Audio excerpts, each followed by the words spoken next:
This is Fam Electric Ghost, and we're live on the air with Jacquie Elliott. I hope I got your first name right. I'm assuming is Correct. that correct? Yeah, Good, that's good.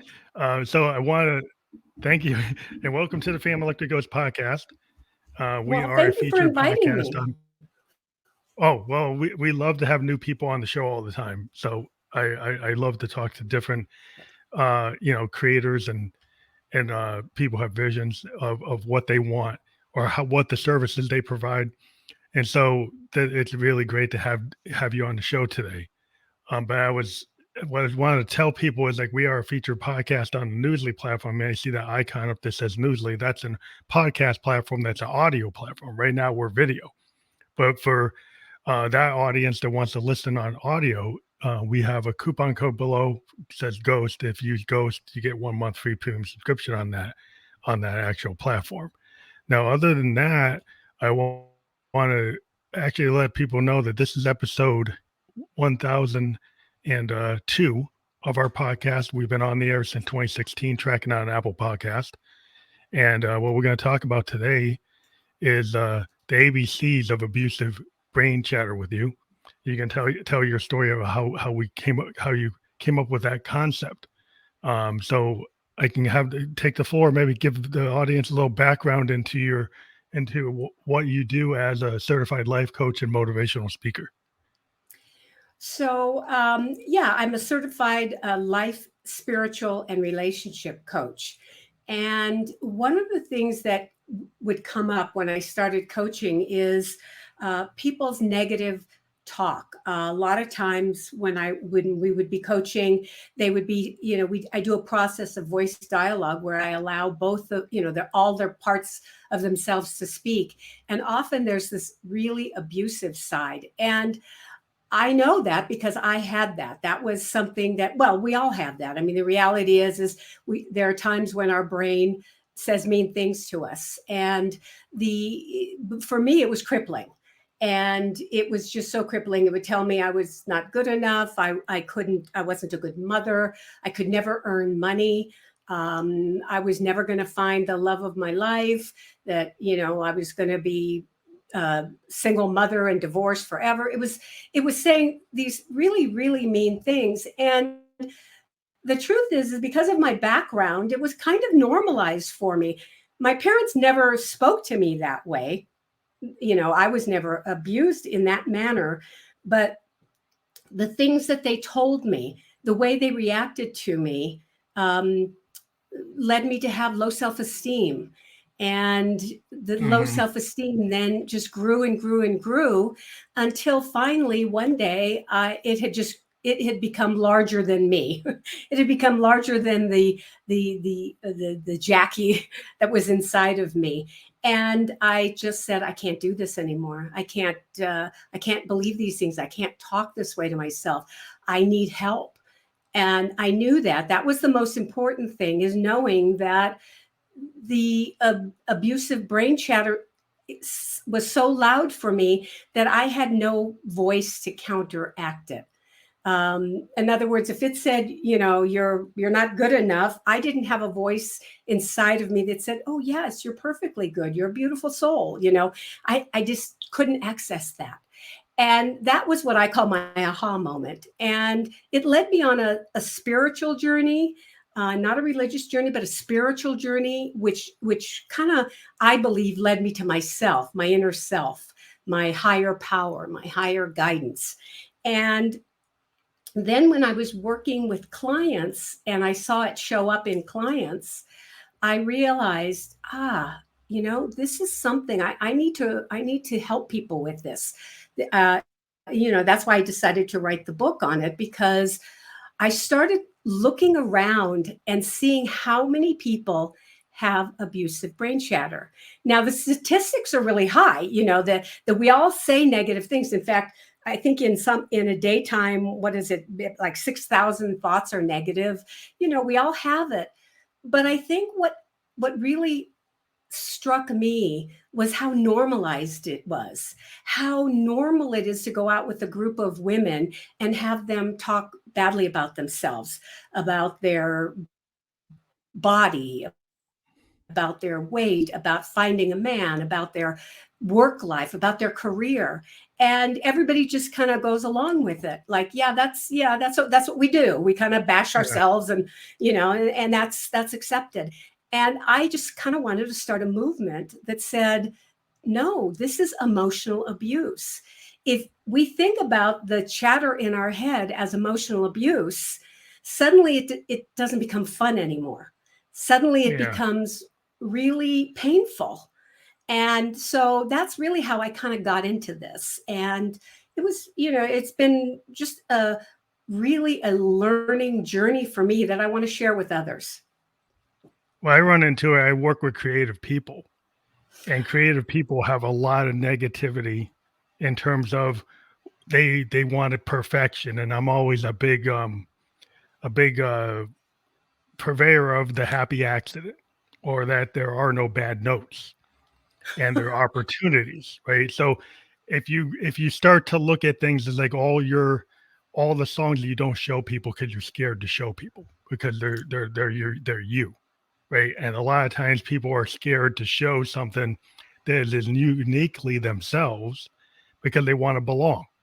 So they want to clone somebody else. They want to copy somebody else. They don't want to be their authentic self because if somebody says they don't like it, they take it too personal. So then people put themselves in a box and they don't really show who they are. They don't feel comfortable being who they are. So they spend all their time trying to sound like somebody else. They're trying to be like somebody else. They're trying to project somebody else. And I've always told people, like, I want to hear the song that you're scared to show anybody, because that's the song that to me is the thing worth working on, because that Right. is going to get you out there with your unique voice. That's why people like singer songwriters, because they Mhm. have their own voice. They're not singing something that somebody else wrote for them. Now, that's fine. Somebody can do that, and you have to learn how to feel that, like an actor feels the script. But it's different when you actually work on something that's you. I think Right. that's where people are scared. I find people are all, even professional musicians are scared to show you that thing that they don't want to show anybody. Yeah, what a great point, because that's one of the things I say is that abusive brain chatter, one of the damages that it does is it blocks creativity. There's probably so many people out there, exactly what you said, Phantom, that are wonderful, that have a wonderful song, or that is a wonderful poet, or has a beautiful painting, but they have that inner critic, and that inner critic is really, it's meant to protect us in kind of a funny way, because we don't want to get hurt, so we don't want to look foolish, right? You want that song. If I show you that song and you kind of go, eh, well, Yeah, I'm going to be devastated. So this abusive brain chatter says, that's terrible. Don't show it to anybody. No, protect yourself at all costs. And yeah, pretty soon we do exactly what emotional abusers want us to do. They want us to isolate, and they want us to stay quiet and shut down. That's what an emotional abuser does. They bully us, they belittle us, they isolate us, all kinds of ways to keep us back. And that, for creative people, I when I'm writing my book, I have a chapter about that, because it's like, you have so much to give. Don't let abusive brain chatter rob us of you. And so you really hit the nail on the head with that one. well, it's the vulnerability.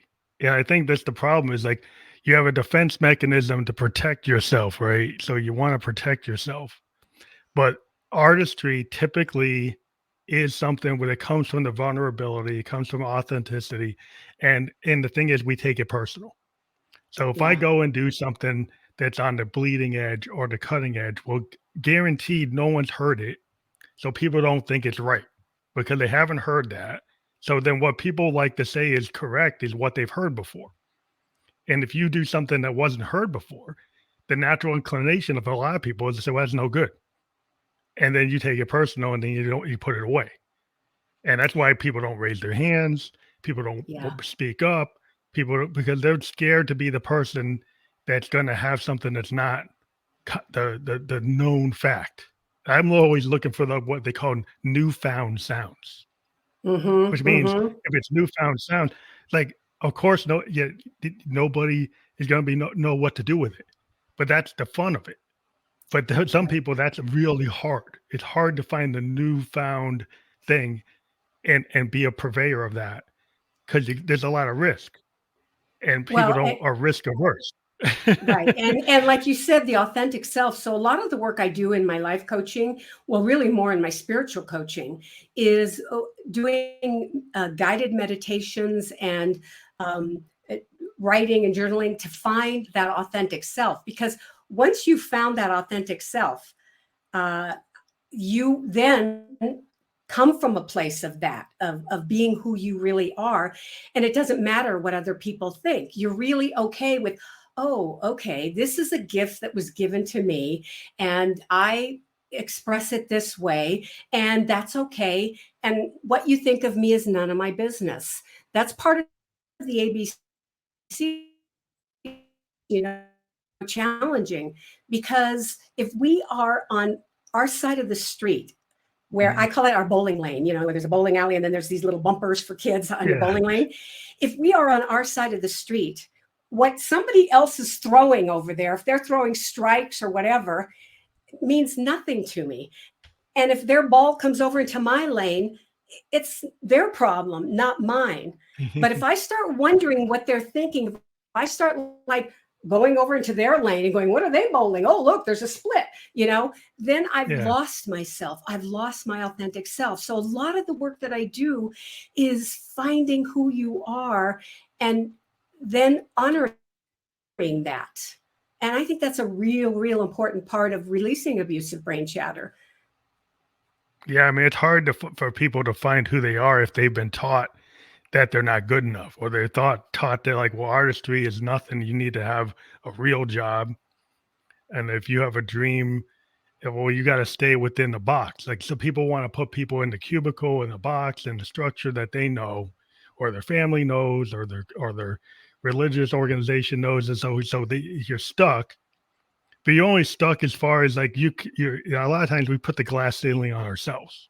Like abusive brain chatter is like, well, I can't if I can't play like Jimi Hendrix, I shouldn't play guitar. Right. Well, that's a falsehood because Jimmy's not here.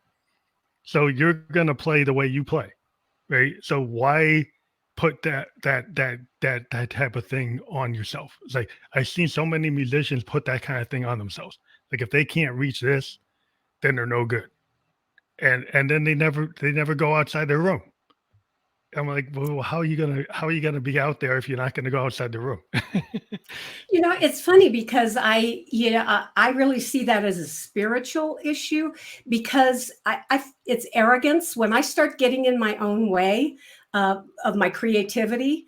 Even writing my book. When I get into my head and I start going, this is going to be the best book ever. And what if people read it and they go, oh, that's stupid? And, I do that. We all do that. But, I've learned to challenge that. And I've learned that it's arrogance for me to think that I'm writing that book. When I'm in a spiritual place, when I'm in a place of complete centeredness and groundedness and quiet, then it comes through me.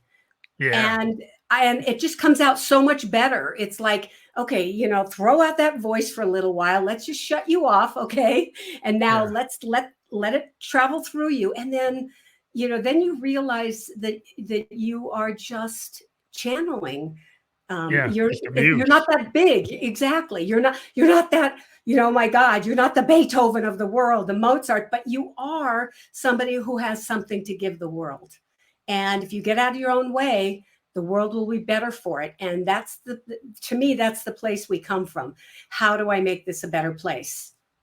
Yeah, 'cause I mean that's why, I'm a child of the '70s, and I was really kind of enamored with the punk movement when it started because it kind of set a whole new frame.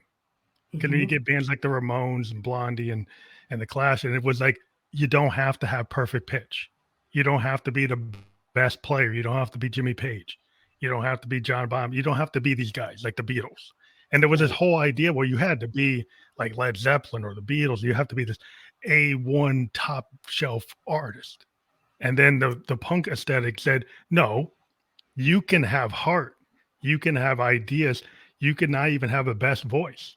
But if you've got the gumption to just get in front of people and to show your idea, and that to me was revolutionary. And it kind of brought out new wave and got into hip hop and rap. And people said, well, yeah, I don't have to be a musician to write music. I just have to feel it. And then I Right. thought it's revolutionary why we have a lot of the forms of music we have today with EDM and techno and producers that were never musicians at all. And then you're like, they're creating music because music is like inside of people, and you Right. can create it whether you were trained or not, right? And that's what the big thing is that people, you don't have to go to Berkeley. You can feel it. Hmm. And that's what the blues guys did. Delta Blues, did they go to Berkeley? No. Those Delta Blues like Lead Belly and Robert Johnson, they felt the blues. They created the blues. They weren't trained. It came from the muse. It came from the universe. It came from like a flow state. The idea that you can tap into what's there. And every human Right. being has the ability. It's just that you limit yourself by feeling that you're not a professional, you're not this and you're not that, so you can't do it. And I think people Right. do that outside of music. Like they prevent themselves from being an entrepreneur, from owning their own, for doing what they really want to do. Doing, I think the great resignation seemed to like people say, yeah, maybe I can do what I want. Maybe I can stop the 9 to 5, get an Etsy shop and do what I want, and then, and you start seeing people do it. Right. And that is why it's so important to understand abusive brain chatter. And that's why I came up with the ABCs, because it's not a fix it, but it's, for me, it's a reminder when I'm writing and I start going, uh, oh God, that's a horrible, somebody's gonna challenge you on that. And it's a memoir, so how can somebody really challenge me, right? It's my life, it's my story, it's Yeah, what I've learned it's from you. my life, right? So when I start hearing that, then I have these ABCs, and the first one is awareness. So I become aware, and I start going, wow, Jackie, there it goes. You're listen to what you're saying, listen to how that you're talking to yourself. What is that? Is that bullying? Is that belittling? Is that uh, diminishing yourself? Is that gaslighting? And pretty soon I start going, yeah, okay, that is belittling, and that, thinking that I can't write a book, or that's a very belittling thought. So I don't really want to have that thought. Well, now what do I do? So now I understand that my head is doing this, and I sometimes it gets out of control and I can't stop it. So what's the next step? The next step is the important step that you were just talking about, is to go inside and find a muse. I love that for creative people, a higher self, somebody who's going to get you to where you want to be, somebody who's an energy that's greater than the negative energy that you're being fed in your head. So I take some time and I pause and I tune into, I might tune into, my spiritual, whatever I call higher power, or Mhm. I might tap into my little soul that I've really come across and realize who Jackie is. And Jackie's really a healer and she's a creator. And I might tap into that voice, and I allow that voice to come forward. And that's the way that it'll quiet. Once I become aware, I allow the voice to come forward now, that is the higher voice. And the muse is a great, if you can Yeah, find a muse, and, just even it can be a bird on a wing, or, I yeah, take people on meditations, guided meditations, to find that muse, that voice, that spirit, whatever it is that's going to lift them out of their abusive brain chatter. But then the third part of it is the C, which is challenge your core belief. mhm, And, Phantom, you were talking about the core beliefs that we have, and I was telling you that in my case, my parents didn't say I was bad, I was awful, but they had beliefs that they put on me, that it was important to get married, important to have a man. And if you want to get a man, it was important to look good. And so those were beliefs that I Mm. held. So if I failed at any of those, then I was a failure. And then my abusive brain chatter would chatter at me. So, I got into a series of bad relationships because my core belief was that it was better to be in a bad relationship than to be without a Be alone. relationship. Yeah. Exactly that. And so, like I said, my parents didn't mean to give me that. That was just my mother's belief and my father's belief that marriage is important and that women should be married. So, that's what I'm saying. I had to go through and challenge that and say, yeah, is that really true? No, you can be an It's author. like a Why do you? social moray. I was a sociology major, and the whole idea they had to get the macrocosm, you have the microcosm, right? So the microcosm is like your individual and maybe your family, and Right, in the macrocosm is greater society. And so within, they kind of bleed into each other. So if you've got like social mores that say, well, for women, being married and be with a man, that's what you have to do. And there's the generations of people felt that way in multiple cultures. And they put right. this, kind of restriction on And if you don't women. fit in, right? If you don't Y- fit in, then suddenly chatter, chatter, chatter, Yeah, right? you only can actualize with your partner. You can't Right, actualize by yourself, which is right. like that's the false narrative. Yeah, And because there's a kind of patriarchal structure that's saying that we don't want women competing with men, and we don't want women thinking they can run a business. We want them to stay in this box and stay in this zone. And I mean, right, you can get the politics of it, but the whole thing is that yeah, there's a lot of people that are in that mindset, and so until they can get out of it, they won't actually be happy because they right, start to hit the wall with like, this is supposed to make me happy, but it doesn't. So then right, they start to challenge, like, well, if this is such a perfect thing, then why am I not happy? right. So And what am then, I telling myself? yeah, because it's Right. not What am I perfect if you're telling not myself happy. about that thing? Yeah, yeah, no, exactly. It's if you're not what if it is, it's starting with, oh, what am I saying to myself about this? That I'm not good enough. Well, that's where we start with that awareness. And then, like I said, we tap into that other voice. And then, as you said, society and all, we have to challenge all those things that not only our parents told us, but that society is telling us. Your parents may have said being a musician is not good, or you're Yeah, never going to be, you should be a scientist or whatever. You're never going to make money at that. Well, suddenly, you're going to, if you start going against that and you don't challenge that, that's definitely going to hold you back. Like, who am I? That imposter syndrome. I think that's the perfect word for what you're talking about in terms of creativity. It's an imposter syndrome that, wow, well, I'm not a Beethoven. I'm not a, jazzy Jay-Z or yeah, sorry, I'm not into that kind of yeah. music, No, but well, whatever. yeah, but yeah, I mean that's the problem. Is there's so much comparison. No Yeah, matter what art you're in, you have these people that are like, they're the archetypes of the genre, right? Or right. they're in the canon, right? So like start getting into the canon, and everybody starts thinking, well, there's no way I'm in there. Like if you're Hemingway, they start Mhm. saying, you start talking about different people in canons, Miles Davis, Hendrix, Prince, Janis Joplin. You get these people in the cans, like, well, if you can't get anywhere near them, then why are you even here? And then people start to really go down on themselves. And my whole my thing is like you should let yourself be free to explore like the present moment in a kind of a flow state. And we're so creative that Mm, you're not allowing the world to hear your gift. Because a lot of right. times the things come out of left field is these people weren't brilliant. They just decided to work. They decided to be present. They started, and then then you find it's like, wow, that's brilliant to you, but it's like that's just inherently who they are, and they're willing to go there. And Right. if you choose to do that, you can find you don't have to match this icon. You can find a way to be brilliant within your own capabilities, and then that brings out a lot of, like when you put yourself out in the world, you get an audience.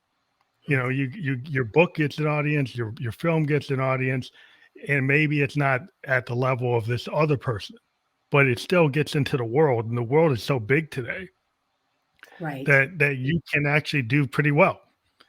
And so the idea that you shouldn't even try, that's the problem. Right. And that's such a painful thing. I took a fused glass. I did fused glass for many years. And the first class I took with this teacher, she said, okay, now I want you to make the worst piece possible. You're going to make a bad piece of art.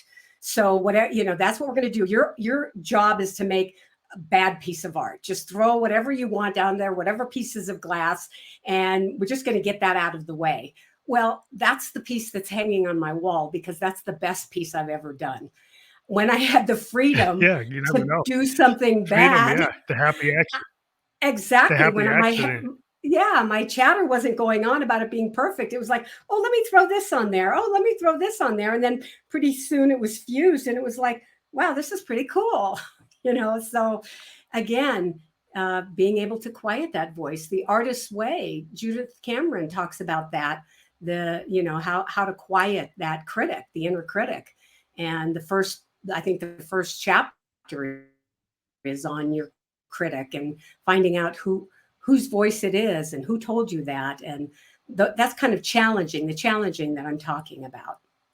Yeah, because I was like watching this documentary with Orson Welles, and everybody says how brilliant Citizen Kane was, and he came out and said, "I didn't know what I was doing.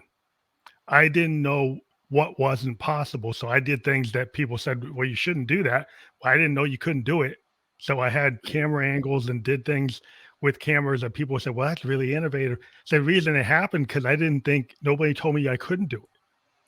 So Mm-hmm. I thought I could, he had this idea, well, like if I can see something with my eyes, I'm going to make the camera do the same thing. And people Mm-hmm. were saying, well, that's revolutionary. Well, it was just nobody told me I couldn't do it. So I did it. Right. and Right. and, and that's where sometimes like the if you go to an art school and you learn the canon, sometimes you're a slave to the canon. Like, but like the people who are innovators decide to break the rules. They decide they're like, well, I'm informed by the canon, but I don't have to do it that way. I could go do something else. I could cross genre. I could turn something inside out. I could refract it, change it, like challenge it.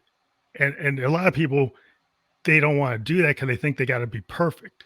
And Yeah, to me, that perfection is the enemy of creativity because that's exactly, then you're just yeah. going to repeat what's done before, and who wants that?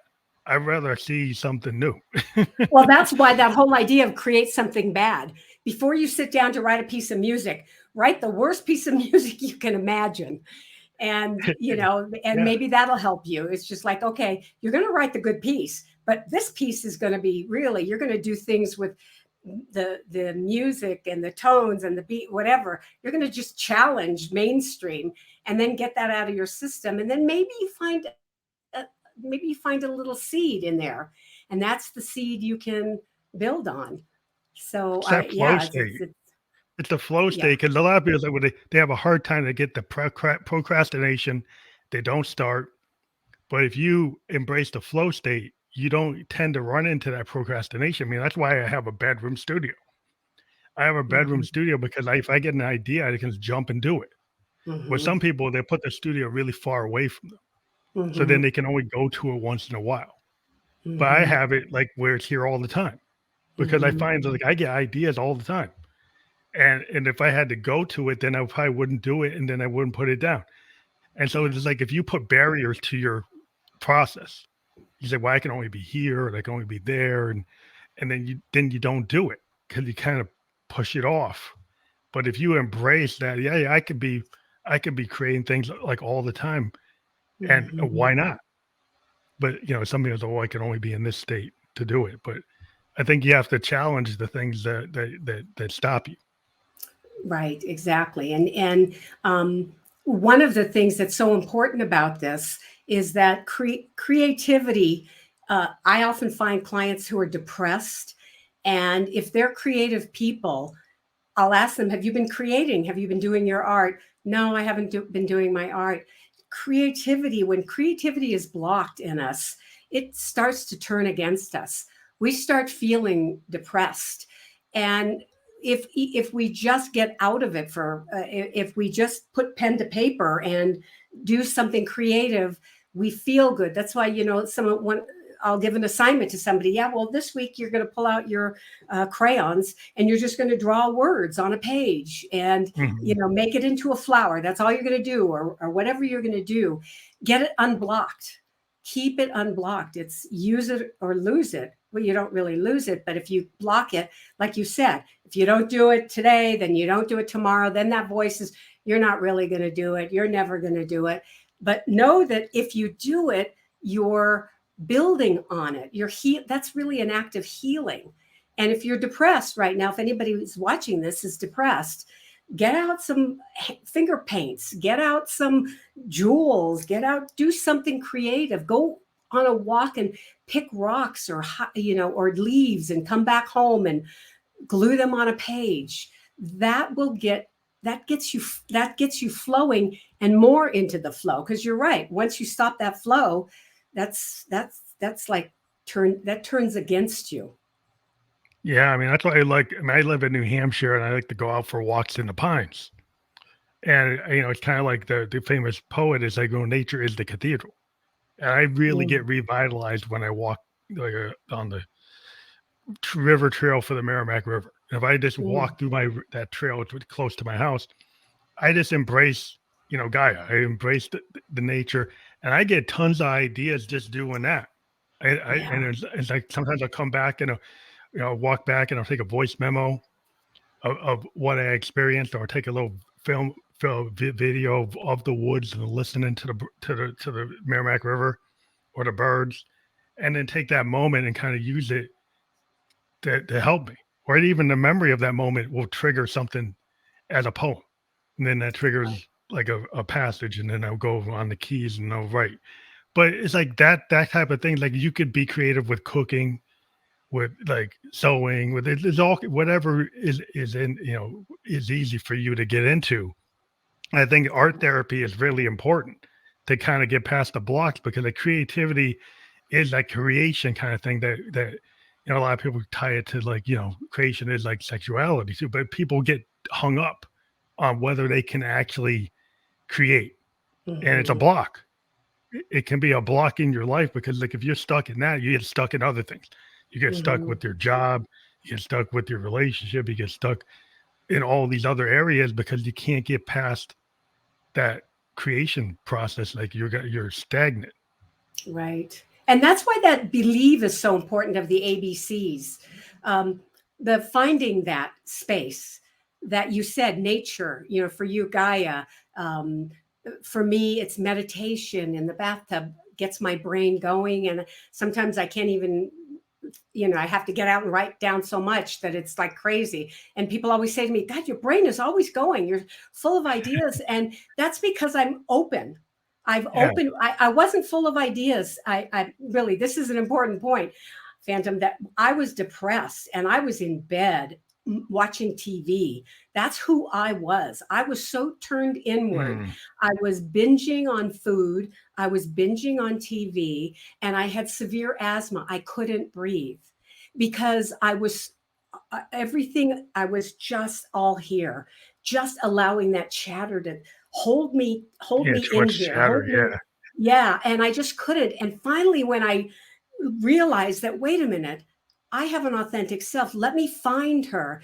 Let me release her. Well, people, I can't tell you how many times people say, wow, you are the creative ideas. They just flow from you. And it's like, because I let them. That's why, because I don't Yeah. hold them back. And I realize that there's going to be some wins and some losses. I'm trying to do a Yeah. TEDx talk and I haven't gotten picked yet. Well, okay, maybe I never will.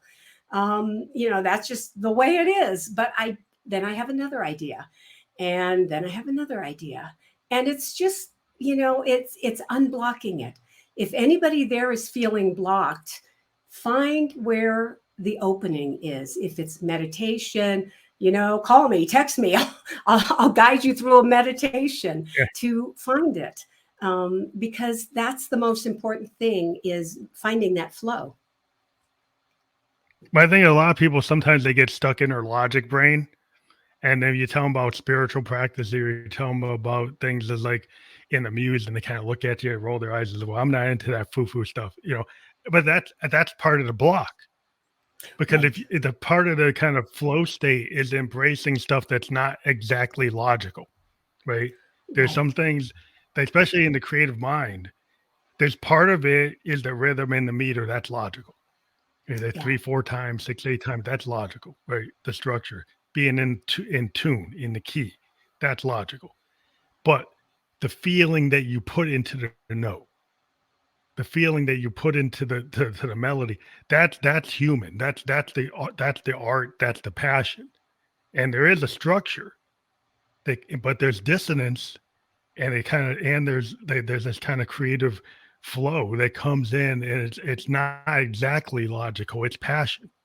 Right. And so that some people don't believe in that, or they don't know how to attain that, or they can't get into the creation mode because they've been denying themselves the freedom to do it, because they think there's something wrong with it. It seems like a lot of times there's like shame about that, so they can't get into it because they're in a shame mode, they're in a guilt mode, they're in a blame mode. They blame themselves. They blame others. You got to get past those hangups to get into that state, and then you would find that the things do come to you all a lot. The creative people I deal with, they tend to have a lot of ideas constantly, and I'm like, why? It's because they've opened themselves to that muse idea, or the universe, Exactly. or however Yes. they feel it. And it's important to challenge when you're not, when if you're in your head. I became a life coach first because I really believe in, to me, life coaching is about helping people with their future. Therapy is kind of digging in the past, archaeology, but they say life coaching is architecture. You're kind of wanting, so what do you want to be? Let's help you get there. But what I found was that so many people, Phantom, were up in their head. And we Mm, would talk about things and they would just stay in their head. Well, I learned that they'd want to get into the whole therapy part of it. Well, my parents and this and that, my grandma and all of that. And until I could just say, okay, let's just quiet your mind for a moment. Let's put that aside. And now how about if we just drop into your body, and what color are you feeling? And people sometimes, especially men, they'll go, color, I don't know, I'm not seeing a color. And I'll say, no, just go with me here. It's that, this, I know it's woo woo, but just hear me out, go with me, let's go. And then they'll go, okay, well, maybe I'm seeing kind of a red tight knot. Okay, let's stay with that knot. Where's that coming from, and what does it need? And so we allow it to speak from, not from up here, because when they start speaking to me from up here, it just shuts them up. But when they start speaking to me from down here and telling me, oh, mm, it's just needing, to be loved, to be heard, to be expressed, suddenly then now, aha, now we can get somewhere. And that's why that spiritual piece was so important to me, to in order to help people, because that's where, you're right, that's exactly where it lives. And again, forget the process, forget the word God, Gaia, whatever, yeah. forget the word, use the tool to find yourself again. And that's really an important part of change. And I can tell you that your inner self, to the people who haven't yet found that your inner self really wants to come out and sing and dance. I mean, put on Yeah. some music, and just dance the night away. Nina Simone's, it's a new day. I mean, Yeah. is that not a great song to put on and let your muse come Well, it's out? a whole thing. Well, the thing is, like, a lot of people don't realize, like, your heartbeat is a frequency, right? Your Yes. electric energy. And being a musician, one of the things that we've learned as musicians, that we can tap into those frequencies, and people Yeah. can, the vibe. And when you're a musician and you play in front of the audience, you see the immediate impact of your art because you put out frequencies and rhythms and people react to them immediately. You get immediate feedback from your work. And Wow. it feels very powerful and it's very addictive. Like if you're playing in front of an audience, and I'm like a fusion jazz band, and we're Uh-huh. getting the audience into it, and we'll go into dissonance and we'll go into melody and we'll go into kind of frenetic things, and we get to see the crowd react to the different emotions we're putting out and the frequencies we're putting out, and we can see it in real time. And I think, public speakers can see that when you've got the crowd. If you're a comedian, you've got the crowd, or you don't have the crowd, or you're an actor, you have the crowd, or you don't have it. It's the same kind of idea because you're still using your voice as the frequency because your voice Right. is an instrument. It's the same idea. And a lot of people don't understand how much power you have with your voice and in the vibes you put out, right? The nonverbal things you put out are frequencies.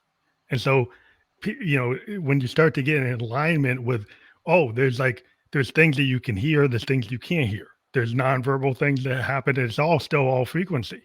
And it's Mm-hmm. all about kind of getting into this kind of connectedness with people, understanding that you can, law of attraction, you can drive people away, you can bring people to you.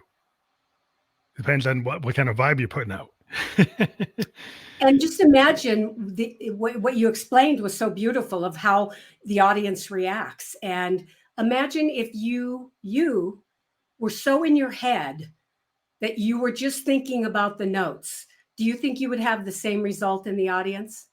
No, I think some musicians kind of make mistakes where they totally just focus on their instrument.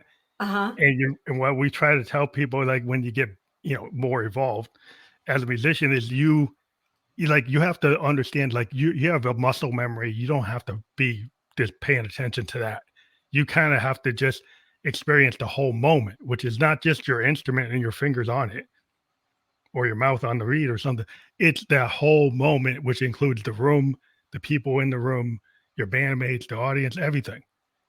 So that atmosphere is part of your performance. And when you realize that, that's the difference when you get people who are really connecting. When Right. you have a musician that understands that, then you will see that they are really connected and the audience is connected. And they say, well, yeah, they're on fire. It's like, how is that? Because they're embracing that whole moment.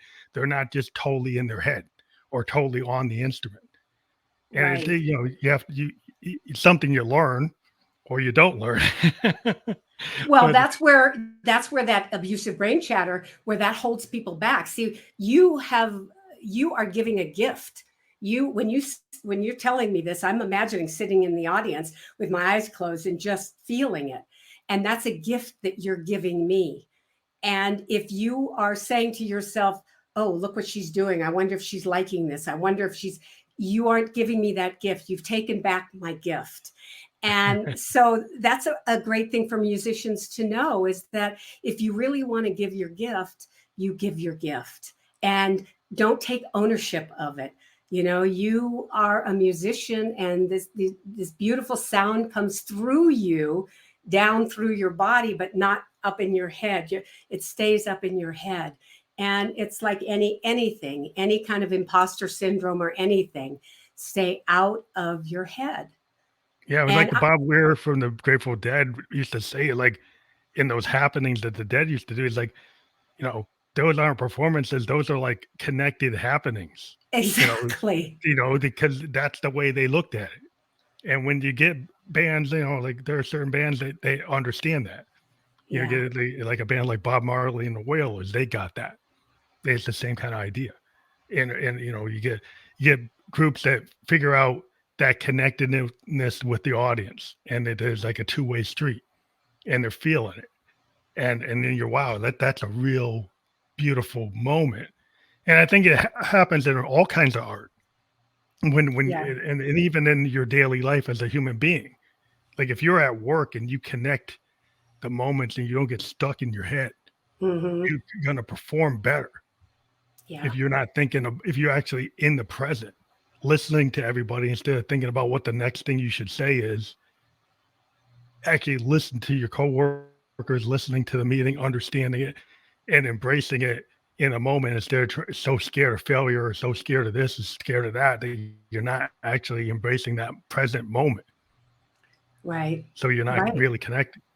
No, absolutely. And I'd like to just offer some tips, some help for people who find themselves stuck in their head. I call it tornado head because you start in your head and it just starts taking you all the way, and you're gone. Pretty soon, you're not in Kansas anymore. You know, your head's taking you in a tornado. What I say is, first, start becoming aware of what you're saying to yourself. Write it down.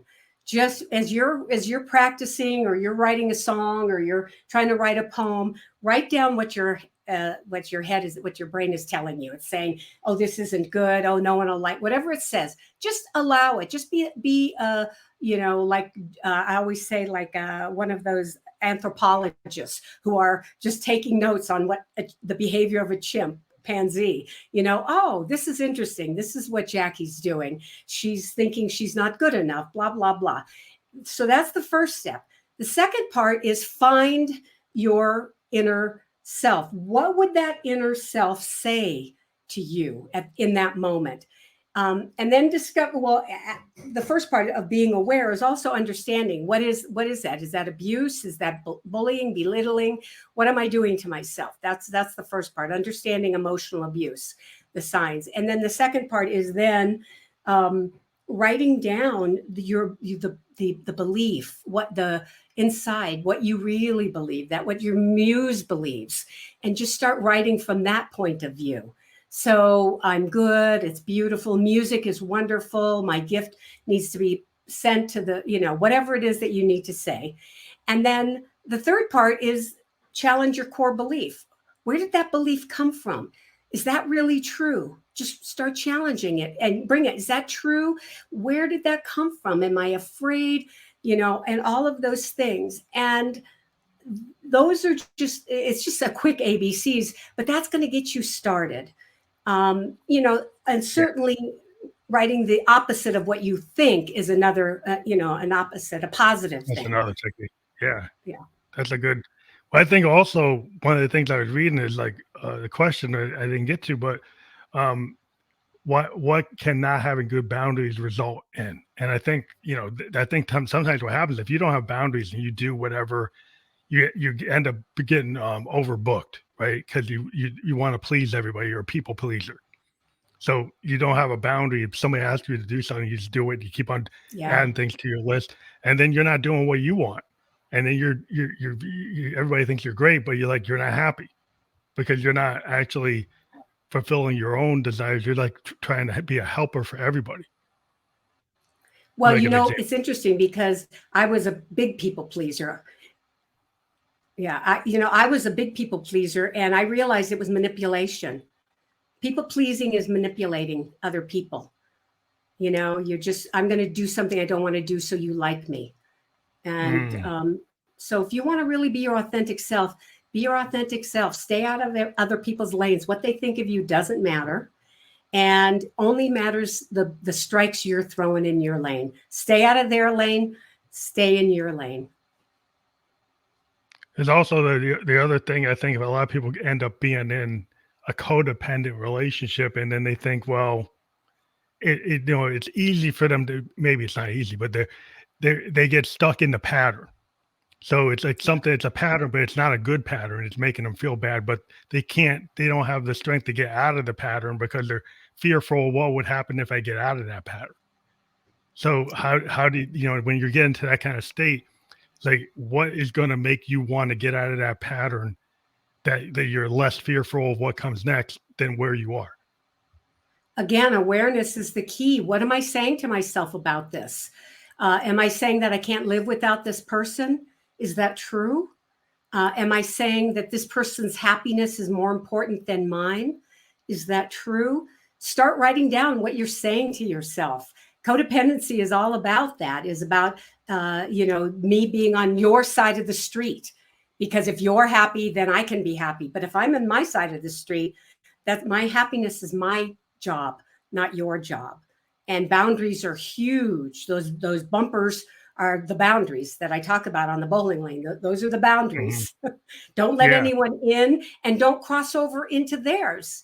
If you're saying to somebody, oh, I want to help you with this, or, maybe you need help, you're over on their side. They'll ask you if they need help. Whose side are you on at that point? Just keep asking yourself, whose lane am I in? That's a huge help. That's a big help. Yeah, I think it's interesting to kind of look at it as like you're being manipulative when you're trying to be the helper because you're trying to get them to be kind of indebted to needing you. And that's your kind of way in. And I don't think people look at that maybe that way all the time. They think it's like, well, that's always going to be positive. Right. But it's like, and when you related it was not, that's not that positive. If it's the way No. you're going into it that way, like it appears maybe on the surface, you think it's positive. But when Right. you dive into it, you start to see, well, it's deeper than that. It's really not positive. It's not a good behavior. It's actually putting, your happiness at risk and putting you into lanes, like you said, that you don't need Mhm. to be in. Yeah. Yeah. Because if you're happy, then I'm happy, is kind of the way that codependency works. My survival depends upon your happiness. Well, that's a really manipulative way to live. How about if my happiness, I'm responsible for my happiness, and that might mean setting some boundaries with you, and that might mean you having to, go through your issue on your own, and me not fixing it for you. Yeah. Whatever it is, just stay on my side of the lane, and my job is to be happy, joyous, and free.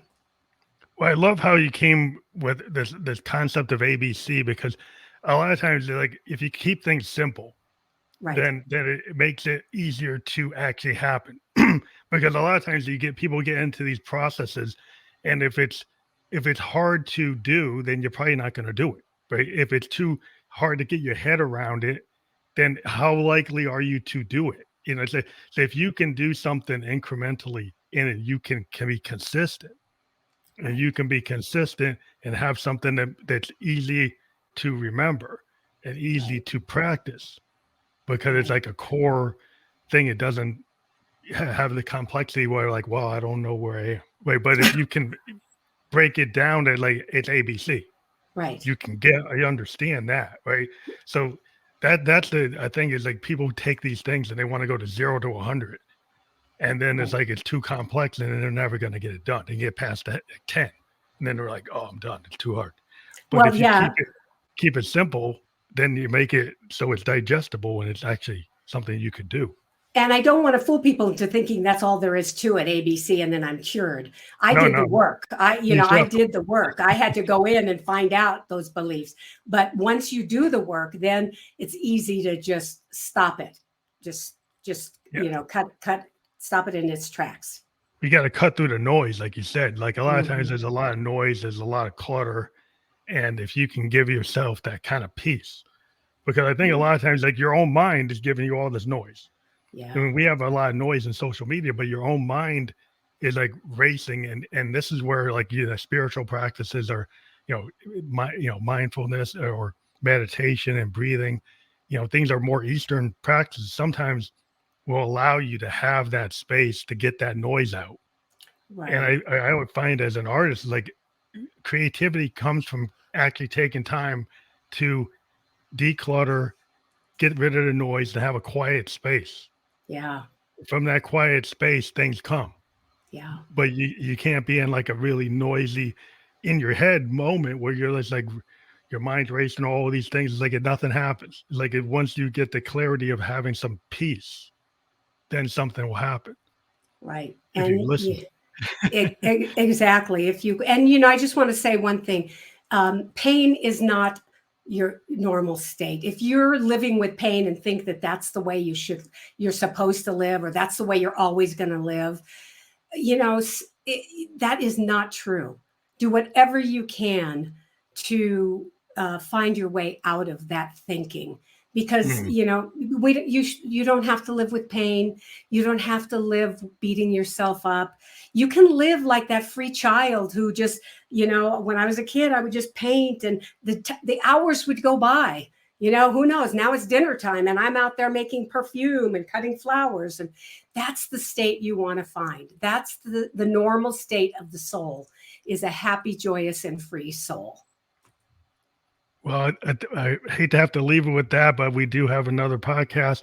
But I want to encourage people to click the link we have there below when we're published on all the podcast platforms. We're on all the major podcast platforms, so you can either listen or watch anywhere you like to watch podcast or listen to them. We're going to send you a landing page tomorrow that will have all the major places that we are published, and we can send you an MP4 as well, so you can clip it up however you want.